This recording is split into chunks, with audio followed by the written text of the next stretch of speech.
Dear Buyer, sometimes I feel very lonely. I have an Indian friend, and she tells me how warm and close her family are. She also comes from a small town where people seem very bound up with each other.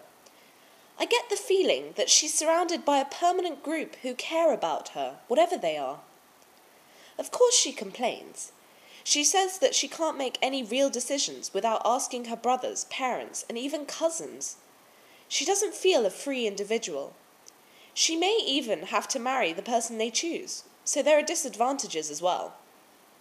I really can't decide which is better, my separateness and freedom, or being a member of a group, but subject to that group. This has set me thinking about where my own individualistic system came from. Surely most people have lived in groups. Are these what are called peasants? A word I've never really understood. Could you explain how our kind of individualism came about? Why aren't we peasants? Is it, as someone said, something very recent, the result of big cities and factories?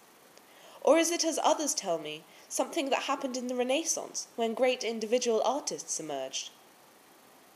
If I understood how I am different, why I am part of a lonely crowd, it might make it easier to bear the separateness and also find it cool to have my own life in my own hands.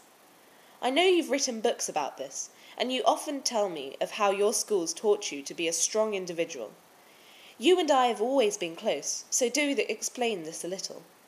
Lots of love, Lily.